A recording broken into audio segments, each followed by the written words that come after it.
Good morning, everybody. Hopefully you had a wonderful weekend. We got several different topics to cover today, so we'll go ahead and get started.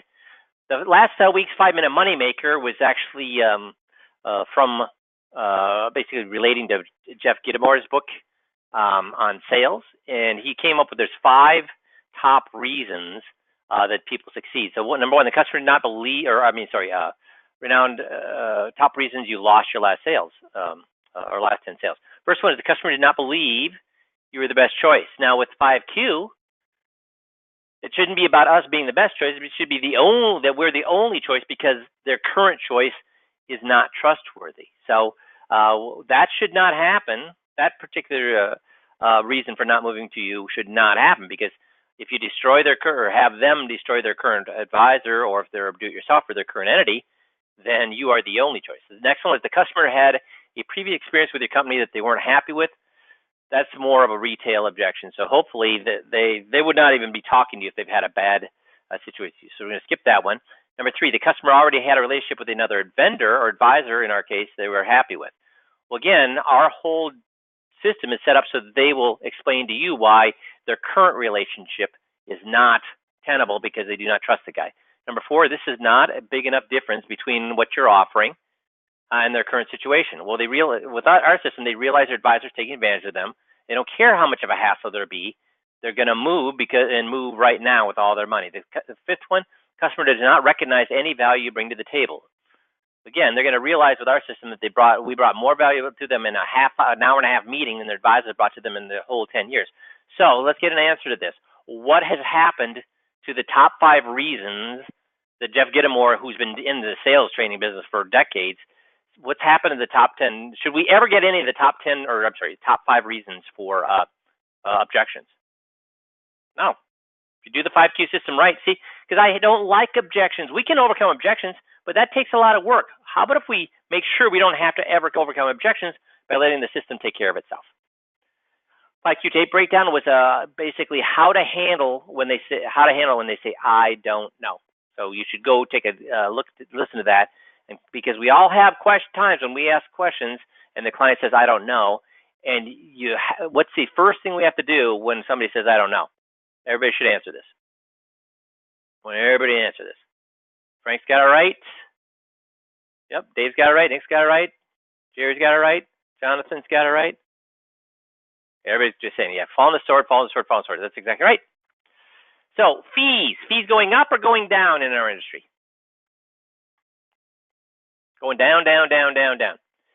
So, I mean, everybody, it's a race to the bottom. I mean, Amazon is even talking about getting into the game, and what are they going to do to fees?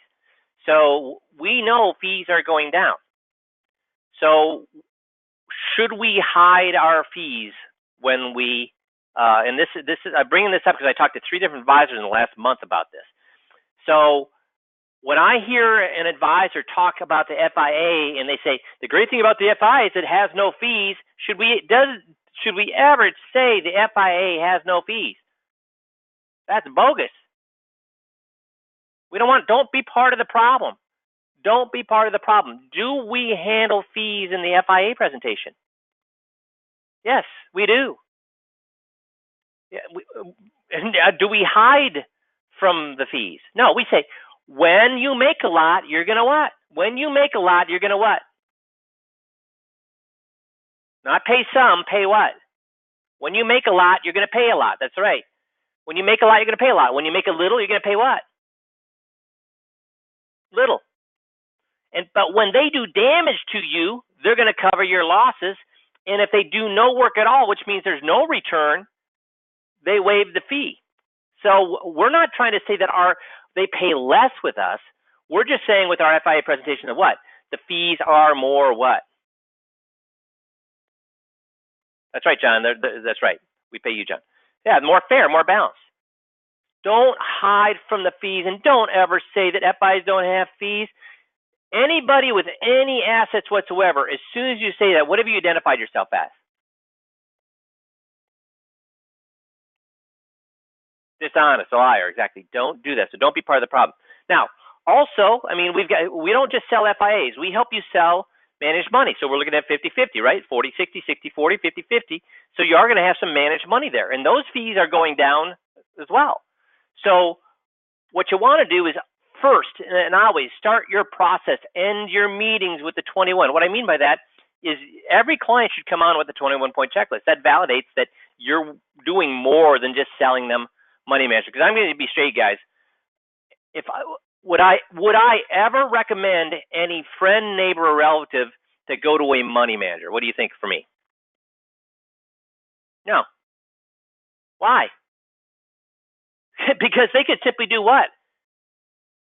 They could simply put their money into a index or several different indexes, and they're going to beat virtually every money manager with less fees.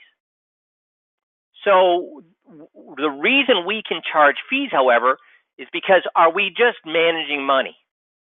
As 5Q reps, are we just managing money? No. We do an awful lot. So we need to use that 21-point checklist process. Now, do you think they're going to remember that a year from now? Do you think your client's going to remember that a year from now? No. So what do you think we should start every single annual review with? Going through the 21-point checklist. Now, after you do the non-financial things, let's see if anybody can get this, because you're all doing great answering questions today. So let's see if anybody can get this. After I'm at an annual review meeting, and then I go through the non-financial things. Did you go through the survivor's guide? Oh, shoot, I forgot to do that. Okay, remember why it's important? Yeah. Do you still have yours? No. Well, here's another one. What are you going to do before we meet again? Well, I'm going to take care of this. Okay, super. But I go through all the non-financial things. Then what am I going to do at the end of that non-financial things? At the interview, I get down to the 7 non-financial things. Ooh, it's a good thing I'm asking this. Guys, Jonathan's got it. What is the best way to get in front of people, guys? Well, you're right, John, but it is important. We want to ask why this is important. That's absolutely right. But after we get done with the non-financial, what we're going to do is use that 2-minute referral script where we get them to refer because it's going to help who? Who does our referral? That's right, Dave. It helps them, right? Everybody's getting that right. It helps them. So we say, by doing these non-financial things, what kind of things are we going to avoid? Little things or big things? How much would it cost if we waited till these things happen? How much time, effort, and hassle would it cost? Do you know anybody that you'd like me to take care of these non-financial things for, so that their problems don't become your problems? Make sure you're asking for those referrals after each time you do the non-financial things. Make sense? So with the fees, now another reason, and Jeff, maybe you can hop in here. One of the things that people get a little bit afraid of with our risk-reward graphs and with our fees, et cetera, is they're like, oh my gosh, my money manager doesn't fall on that risk-reward graph very well. My fees are too high. So what would you say to them, Jeff, when that's their fear? Well, a couple things. First, I would say the real point of it is disclosure. Are you making sure that people are, so I can sell money management as long as I'm disclosing what the fees are, and that's the real issue, making sure that we're getting back to, was this shown to you? I guess the second thing I would say is if you're dissatisfied with your money manager's fees, find another money manager. There's plenty out there. Yeah, how many money managers are there out there? There's plenty. There's thousands. Yeah. So for you to hide something because it would be not cover the risk reward or not cover the fees because you're afraid, geez, what if they ask me about my risk reward and fees? That's then you're part of the what? Then you become part of the problem. So if you're looking at what, and Jeff's first point is the real thing. Can you hammer a VA? Can you hammer money managers? Can you hammer a REIT and then tomorrow sell them the exact same thing, a VA, a REIT? Yes, you can. Because we're not. Do we ever say that the investment VAs are not bad? Oh, I think they are, but but essentially VAs in themselves are not bad. REITs in themselves are not bad. Money managers in themselves are not bad. Fixed index annuities in themselves are not bad. They're just tools that we use. The bad part is what? They're sold poorly, right, Dave? So people that sell them spend 60 minutes of an hour talking about how great they are, and 0 minutes of an hour talking about the downsides. You know, just like we talked about with our fees, we want to make sure we're covering fees when we're selling FIAs. We have to disclose the bad sides. So it's first of all, make sure you're disclosing. If you are, and they're okay with what you're offering, then fine. But the big thing is, there's lots of money managers out there. Find one where the fees are going to be more fair, and you have an advantage that every other money manager has, which we just talked about, which is what?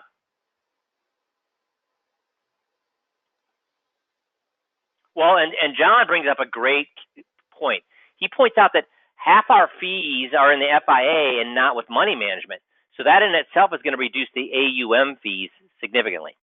So that's a great point, John. So the find a money manager whose fees are fair. But we're also doing the 21, right, Nick? That's what makes the fact that our fees are lower, because we're not just being paid to manage the money. We're doing all these non-financial things. And are we charging them to do the non-financial things? Are we charging them a fee to do our planning? No. So they're getting a fantastic deal, because we're saving them thousands of dollars by doing those things. Thousands and thousands of dollars by doing those things. So make sure you also cover the fees within the FIA. So make sure you're happy with the money management fees, and you're not embarrassed to show them the money management fees, and know that they're shopping that, and that every magazine article they read is saying, look at the money management fees. So you don't just assume that it's going to be good. Make sure that you're comfortable with if they read a magazine article, they're still going to think that what you're offering on your equity side is fair. And then, as we talked about, we want to cover the fees within the FI as well. So another thing I want to talk about is alternative investments. This seems to be I hear guys talk about this all the time. Yeah, I'm big in alternative investments. Well, Investment News just did an article on alternative investments. And guess what their main point? Anybody have an idea what their main point is on alternative investments? Well, I agree with you, Dave. Dave says they bit me in the butt more than they've helped me. Yeah, they did an interview. An entity did an interview of, I think, 250 different advisors, and guess what they found about the advisors and their knowledge of what they were selling with alternative investments? They did not understand how they worked. So they said, well, if you don't understand how they work, why are you using them? And here are the reasons that advisors use alternative investments. 65% of them to use it to increase diversification. 62% use it to reduce volatility. 45% to enhance returns. 34% to generate a yield. 20% to reduce risk. 10% to mitigate inflation. 3.9% others. Do we have a tool that does these things for us? That's a lot simpler and easier to understand. And what's that tool?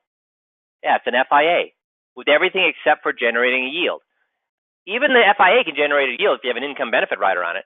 But we also have the sale presentation, which, the Smart Asset Income Ladder on our site, the software that'll, if you're looking for income, will generate a better yield than alternatives will as well, with a lot less risk. So guys, our equity money, our growth money should be in money managers, should be in the stock market. But where is the guaranteed money? Where is the stuff that we're going to protect our money with? Where does that belong? It belongs in the FIA. So we don't need alternative investments to do these things. If you look at it, the best diversification is what? That when something else goes down, yours does what? If I had half a portfolio that when half went down, the other half went up, or when the other half went up, the other half goes down, that's not diversification. That's getting a 0% rate of return. Everybody's getting it. What I want is diversification. When something goes down, the other part does not go down. That's what I want. That's going to reduce the volatility. It's going to enhance returns. All of these things. So all these things are done by an FIA. And as we've seen, and actually it's higher than this, but this is just 42% of the market. How does the FIA perform, or has it performed over the last from 2000 to 2016? Better. Not only than bonds, but better than stocks. So this is where our guaranteed money is. I want to comment on this, because a lot of guys tell me that they're having a bad week, or they're kind of worn out, or they're having difficulty remembering something or whatever. So how do we get our brains to be stronger? Well, this is right out of a recent article I read. First, you need to get enough sleep. You need to get enough sleep. Don't skip sleep. This next one was really something I didn't know, but they've shown that if you have good posture, You're going to think more clearly. You're going to be sharper. You're going to be able to come up with ideas faster. They're still trying to figure out why this is the case, but it is the case. So work on your posture. This one, next one, that's easy. And it should be. You know what? There's something to be said about watching cat videos on YouTube or watching America's Funniest Videos or whatever you do to get a laugh. Make sure you're laughing every day. There's so many good reasons to laugh besides just making your brain smart or sharper. There's so many other health benefits that come from that. Big one. Don't be a victim. Why do you think this is the case? Why do you think if you think like a victim, that's going to hurt your mental sharpness? Why do you think that's the case? Because if you're a victim, how much control? Very good, Dale. No control. You feel like you have no control over your situation. So you give up. You don't even think of how I can get out of this situation. I don't even think of how I could improve my life. I don't even think about all the things that I could do to improve the situation. Because if I'm a victim, what's the use of even figuring out something to happen? Because it's just gonna blah blah blah. So I don't even think. So don't be a victim. Make sure you always know that you're in control of your situation. There is a way for you to improve your lot. Next thing is meditate and yoga. If you don't want to do yoga, at least meditate. Meditate 10 minutes a day. 10 minutes of meditation a day will change your life. I know it's changed mine. So, and there's so many apps on your phones that they'll actually walk you through a 10-minute meditation. You don't have to do it for hours, but 10 minutes a day will change your life. And the last one is, it's like anything, it's like your muscles. If you don't use it, you're going to lose it. So make sure you're constantly learning something new, driving home differently, learning a language, learning music, learning more about 5Q and what we do here, whatever it is. Make sure you're learning all the time. One of the reasons people always ask, Mike, when are you going to retire? Guess what? The number one reason I'm not going to ever retire from doing what I do. This is the best way. I mean, working with you guys, helping you think of ideas on how to overcome objections, or how to when something happens, or doing it during a tape review, how we fix that. That's what keeps my brain active. So I love the fact that working with you guys can help me keep my brain young. So here's the big thing that I want to talk about today. Here's our main topic, though: how to win friends and influence people. I have, in the last 40 years, because I started reading How to Win Friends and Influence People when I was 16 years old. In the last 40 years, I have worn out 4 copies of this book, where the binding just fell apart because the binding got so old and it fell apart on me. So why do you think I've read or I've been reading this book for 40 years and over and over and over again? Because it works. I'm glad Jonathan says he has this book on his desk. That's awesome. So what are some of the, because now How to Win Friends and Influence People is what we're doing at 5Q Group. It is basically motivational interviewing is to a large degree how to win friends and influence people. It's really the same genre of communication. So some of the things that he covers Dale Carnegie covers. First of all, how did Dale Carnegie figure these things out? How did Dale Carnegie figure these things out?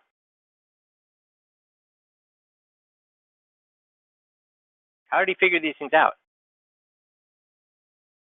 He went and interviewed. No, he didn't. He went and interviewed all the most successful people in interviews of success, right, Dale? He went and interviewed all the successful people and figured out what they were doing. And that's how he put these things together, what all these successful people did. So first one, develop success from failures. Discouragement and failure are 2 of the sure stepping stones to success. So failure is a good thing or a bad thing? This is one of the things you teach your children. Failure is a good thing or a bad thing. Nobody likes to fail, but you should love failing as long as you use that failure to analyze on how you can do things better. Now, we kind of just talked about this. If you fail and you feel you're a victim because of that, because of the failure, or you could say, I failed, how can I change my lot? 2 different things. And if you do it how to change your lot, it's a huge stepping stone to success. Every person I meet is my superior in some way, in that I learn from them. We can always learn something from everybody. Criticisms are like homing pigeons. They always return home. Should we ever call the people we get in front of negatively, refer to them as plate lickers and tire kickers? I call them plate lickers and tire kickers, but Jeff, do I look at that as that being negative if they're tire kicker and plate licker? Do we look at that as a negative thing? No, not at all. No, because we ourselves are what, Jeff? In life, plate lickers and tire kickers too. So we all are. We're all looking for free lunches. We're all just checking things out. We're not out buying everything we see. So we acknowledge that that's the way everybody is. So we don't use it as a criticism because you know what? You probably heard the story about the person that was taking a ferry across. There were two cities, one on the West Bank, one on the East Bank, and there's a ferry that went back and forth. And when the ferryman was taking somebody from the West Bank to the East Bank, the person said, "Hey, what are the people like in this new city?" And what did the ferry guy tell him? What did the ferry driver tell him? Well, he didn't tell him anything. He asked him a question: "How are the people where you're at?" And if they said the people are horrible in my city, that's why I'm moving. Guess what he told them about the people in the new city? If he said if they're the same, they're horrible. Now, if they said, "Hey, the people in our city are terrific, they're wonderful people," guess what he told them about the new city? They're the same. So if you want to look at things negatively, guess what? It's going to come right back to you. If you want to look at things positively, that also comes back to you in a positive way. Only knowledge that is used sticks in your mind, and that's why. When should we be using? Or for example, why do I just hammer the 15-minute drill? That you should do that every single day. So you're using those skills every single day, at least for 15 minutes. And if you do it for the first 15 minutes of every day, guess what you're going to find yourself doing for the rest of the day?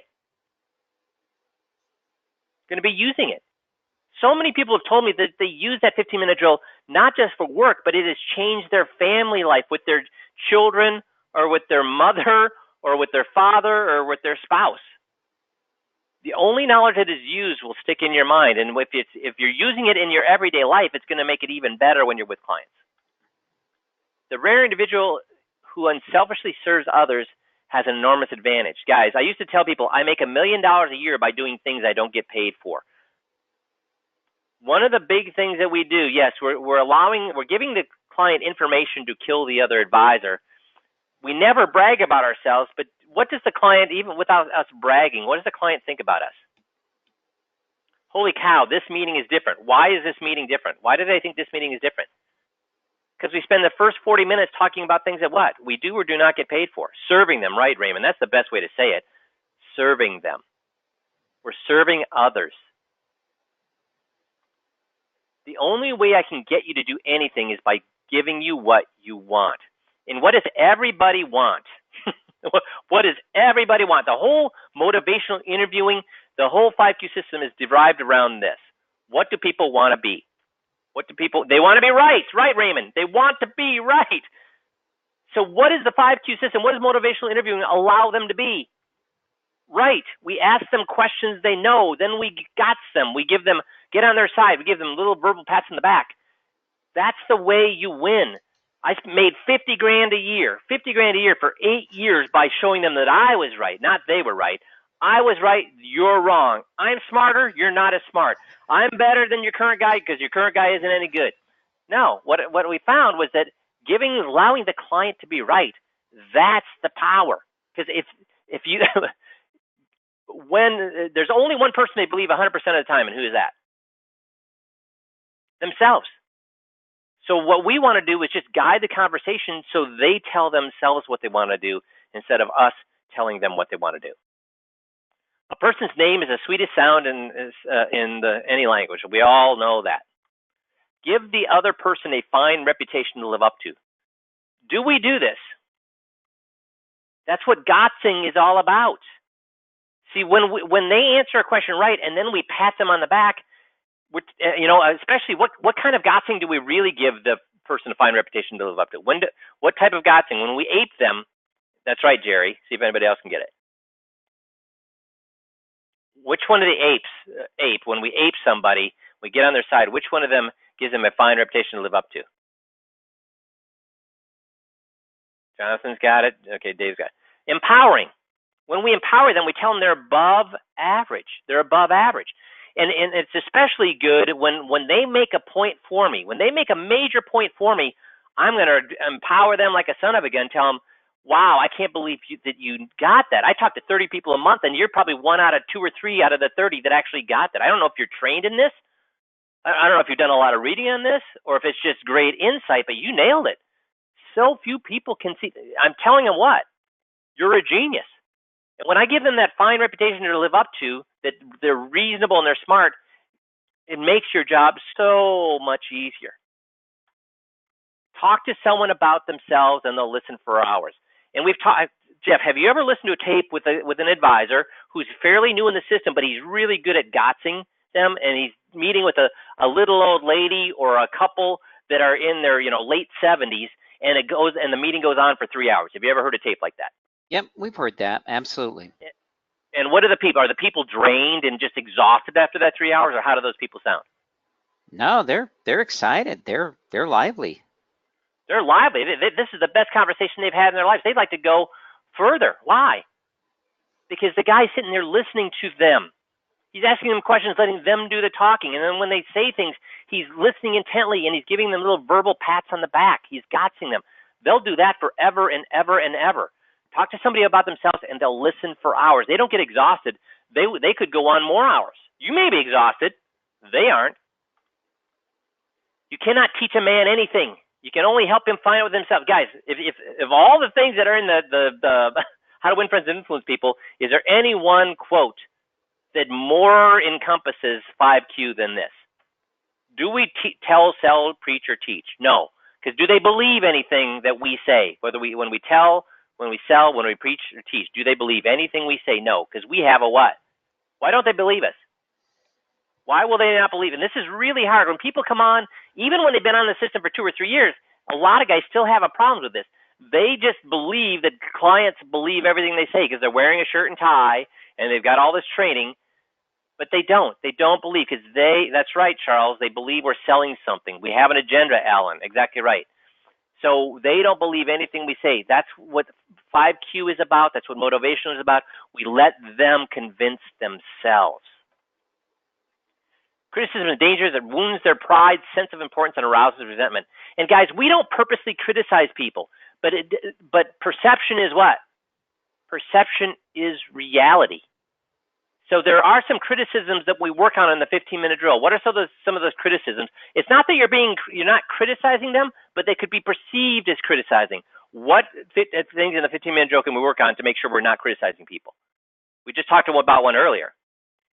If they say don't know or they don't, that's right, Charles. If they say they don't know, or if you correct them, that is viewed as criticism. How do we view it? When we correct them because they said something wrong and we educate them, how do we look at that? We look at that as being what? Helpful. We're being helpful. They wanted my help. They came in for help, so I'm helping them. That's how we look at it. That's not how it's perceived. It's perceived as if we're criticizing them. It's perceived as if we're telling them that they're stupid. I know that's not what you mean to do, but that's how it's perceived. And if you do that, it's going to wound their pride. It's going to wound their sense of importance. It's going to arouse resentment. And Jeff, have you heard tapes where people were super happy and perky at the front of the meeting, and by the end they were resentful and aggressive? Yeah, you can just see it. As a listener, you can hear it coming. And that's why it's important for you guys to do the 15-minute drill and listen to your tapes, because I'm amazed you guys hear it coming too when you're the third guy in the room listening. But when you're just one-on-one, you got to start to learn to hear that as well. That brings up a great point. When you're doing the 15-minute drill, you're working on 2 different skills. And the analogy I give is this. Guys, if you were a football coach and you had the choice of 2 linebackers, one that was the best tackler in the league, couldn't read offense. The other was could read offense and was an average tackler. Which one would you rather have? The first one or the second one? First one is great tackler, can't read offense. Second one can read offense, is an okay tackler. Everybody's saying number 2, right? Because if you're the best tackler in the league, but you're always on the wrong side of the field, that's not going to help you. So what Jeff is pointing out there is when you're doing a 15-minute drill, you need to reverse the tape. Listen to that thing that went wrong. Listen to that thing that went wrong. Stop. Practice the skill. Reverse the tape, listen to that thing that went wrong. What you're doing when you're listening to that thing that went wrong is you're learning to read the offense. You're learning to be able to recognize this problem real time, live, so you can correct it live, not on the Monday morning film. So you're working on two skills of human drill. One is learning to read the offense. Two is learning to tackle.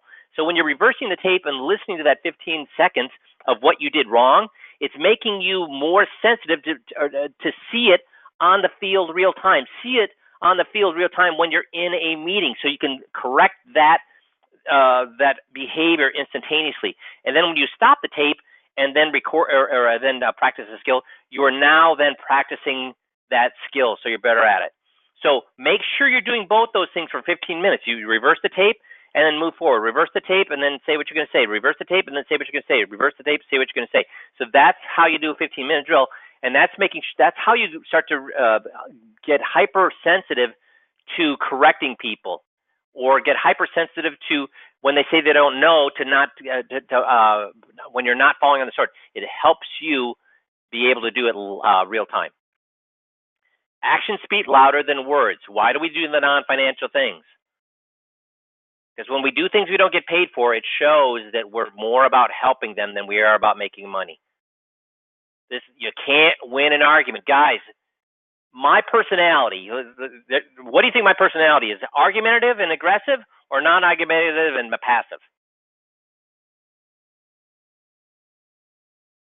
Duh. Yeah, duh. I'm very argumentative. And when the years I was making 50 grand a year, guess what?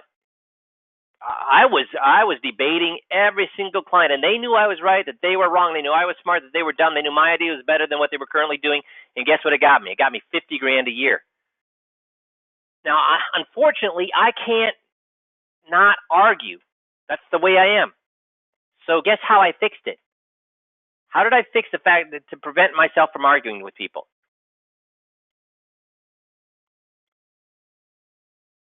Jonathan's got it. Not saying anything. You're right. Motivation interview, Raymond.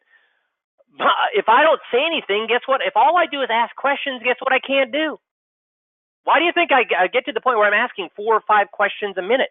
If all I'm doing is asking questions, I can never argue because I'm never making a point. If I'm never making a point, then I can't argue, because there's only one way to win an argument, and that is to avoid it. So I avoid arguments by never saying anything. I only ask questions to see what their thoughts are. I'm always asking what their thoughts are. What do you think about this? What is the answer to this? What do you think about that? Why is that? How is that? Where is that? Why? Where? When? How? So they're telling me if I'm never making a statement, I can never argue. Does that make sense? It's always what their view is, and if they're not going to argue with themselves. It raises someone above the herd and gives one a feeling and ability to admit one's mistakes. So that's what we do when we fall on the sword. And remember, with the non-financial things, when we're doing the either the 21 Lite or the 21, when we're doing power of attorney, the medical stuff, the identity theft, umbrella, the property casualty identity theft, when we're talking about or asking the question, what kind of advisor would I be? How do we preface that? What do we do before we preface that? Do we say, look at what a good guy I am, I'm covering these things, and look how awesome I am, and nobody else covers these things? I think every advisor should be doing this. Any advisor doesn't do this, they're lousy. Is that the way I approach it? Braggadocio? Or how do I approach it? I hope you guys you need to all go back and watch the video if you don't know how we do this. How do I approach it? Oh, nobody knows. Please, please, please, everybody go back and watch that. Let me get to the video here. So this is a very important thing that you know how to do. So let me go back here. And we'll go to the website. Please, please, please go back and watch this. If you go to Getting Started, Toolbox, and we'll go to 21 Lite Process. Nope, sorry, Meeting, getting you all confused. Meeting Process, 21-point checklist. Go and watch this end goal coaching call, and I walk through exactly how to do it. Please, please, please. You cannot get good enough at this end goal coaching call. You cannot watch that hour call long enough or go through this outline enough. If you are a master at this call and a master at this outline, you are basically writing your ticket to an ATM, okay? So what we do and how it reflects back to this is I apologize for talking about the power of attorney. I apologize for talking about the medical stuff. I apologize for talking about the identity theft and the all of the other things. The reason that I apologize, I say, you're probably scratching your head saying, why are we covering these things? It's boring. It's putsy. It's the small print. Let's get to the sexy stuff. Let's get to the money. And I get how you're how you're thinking. I apologize. Can I at least walk through why? At least my thought patterns. You can tell me whether I'm right or wrong, and why I think this might be something we want to cover. And they say yes, and then I start asking them questions. What's the big, for example, with the medical stuff? What's the biggest cost that you'll have in retirement? What cost could sink your retirement? And then we go through that. But how did I approach it? That I'm how great I am for covering those things, or did I apologize? Everybody answer it. How did I do that? Nobody's answering. Apologize. Yes.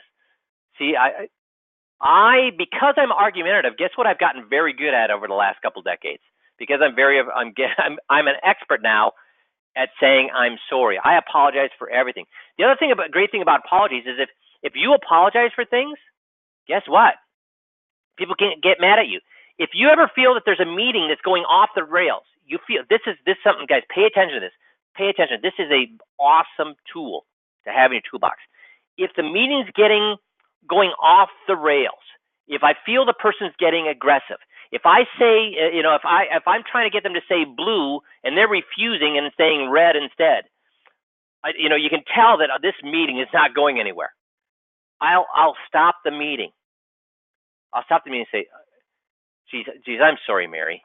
I'm sorry. So whatever I've done, whatever I've said, whatever I've covered or not covered, I hope you understand it wasn't in the spirit of causing you more stress in your life. I mean, people come to me to lower their stress. People come to me to take this breath of, a sigh of relief. But I can tell whatever I've done is causing you more stress, more irritation. I have to apologize. I hope you understand it was not done in the spirit of causing you more stress.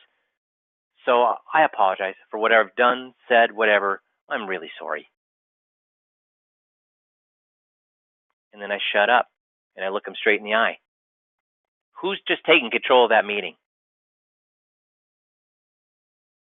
Did I do it with an iron fist, or did I do it with an iron fist and a velvet glove there? Now, can she yell at me there? What happened to my speed? Guys, she can't. Guys, I have two guys saying yes, she could yell at me. How many people would yell at me when I approach it that way? Slow it down and apologize.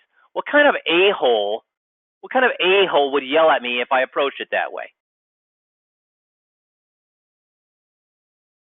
If I say, whatever I've done, whatever I've said, whatever I apologize. I hope you know it wasn't done in the spirit of causing you stress. I mean, I'm here to lower stress, and whatever I've done, obviously I haven't done that. I've increased your stress, and I hope you please know that that's not what I meant to do. And I'm not sure what I did. I'm not sure what I said, but whatever it is, please accept my personal apologies. How many people would yell at me if I said that? No one. So you slow it down, you talk more calmly, and then when you get done apologizing, you shut up and you look at them. And guess what they do? 100% of the time, they say, "Well, no, it's probably I just had a bad day," and blah, blah, blah, and they'll go ahead and tell you what their problem is. And is the problem ever you? No, it's never you. They're going to say, "I just want to get to the money," or "I just care about it." And then once you know what they're irritated about, guess what you can do? You got them. You get on their side about that thing, that they're absolutely right for being upset about that. You got them, and then have them explain to you why that we should still move through the process the way we're moving through the process. Make sense? Success in dealing with people depends on a sympathetic grasp of the other person's point of view. And the only way, guys, we're going to know the other person's point of view is ask what? Open-ended questions. Open-ended questions. Not just questions. Open-ended questions. Because what does a yes mean? Does a yes mean anything? Yeah, it means one of five things. Do we know which one of the five things? No. So actually it does mean nothing. So we ask who, what, where, why, when exactly. Ask questions instead of giving orders. Yes. 3/4 of the people you meet are looking for understanding. Give it to them and they will love you. Again, gossing people, letting them know that the way they think is valuable, the way they think is right, that their viewpoints are awesome. That's what, is it the scripts or the gots? Is it the scripts or the gots that's going to make you a ton of money? The script or the gots? It's gots, gots, gots, gots, gots. Getting on their side makes you an expert communicator. It makes people love you. You will sell 100% of the people if you're awesome at GOTS. The problem with GOTS is you never know when you're going to sell them, but you always live to fight another day. They'll always take another phone call. They'll always take another meeting because they love you if you're awesome at GOTS.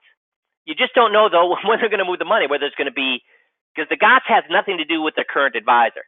So you don't know if they're going to move the money next week, next month, or next year. The scripts simply move that to a 3 or 4 meeting process, depending on how much money they have. 4 meetings if they have a lot of money, 3 meetings if they don't. So the scripts speed the process up, but it's GOTS that is the strength of the system. And it's GOTS that you're practicing the 15-minute drill. There is zero excuses to not practice a 15-minute drill, guys, to make you more money and make your life better with your family and your friends. People are more likely to accept an order if they are part of the decision-making process. Guess how much money I made when I was telling people what they should do with their money? 50 grand. Guess how much money I made when I let people make their own decision what they should do with their money? Really as much as I wanted. And that was, remember, that was $1 million 20 years ago. How much would that be in today's dollars? With the amount of money that's in 401ks now as compared to what was 20 years ago? Lots more. Lots more. Yeah, double or triple. Flaming enthusiasm backed up by a horse sense and persistence is the quality that most frequently leads to success. And guys, I get, when guys first come onto the system, they believe in the 5Q system, but it's not an enthusiastic belief. It's not, I'm going to do anything to learn this belief. It's kind of a toe in the water, makes sense, I'm going to go ahead and learn this. But boy, when I can tell, and Jerry can tell, and Jeff can tell, and Missy can tell, we can all tell when all of a sudden the light bulb goes on, and it's not the big toe in the water. You take a running, flying leap into the deep end of the pool, the most cold end, and you are off to the races. And I get it. Everybody gets to that time at a different. Sometimes it takes a month. Sometimes it takes a year. But boy, we can really tell when all of a sudden you become true believers in motivational interviewing, in what we're doing with the 5Q system, and you just go crazy with flaming enthusiasm, and it really. That's where you get that exponential success. With an exponential graph, where it's flat, and then there's a little bit of increase, and all of a sudden it just takes off. We can tell when you're just about to take off, and it's when you jump into the deep end because you believe this stuff, and you will spend all the time necessary to learn the scripts, and that's what you're looking for. That's what's going to lead to your success. Ask yourself, what is the worst that can happen? Then prepare to accept it. Then improve on the worst. What's the worst going to happen at a meeting? You can screw it up. Is that a bad thing? We just talked about failure. Screwing up is a bad thing or a good thing? It's a good thing as long as you what? Learn from it. Happiness is not governed by outside conditions. It's governed by your mental attitude.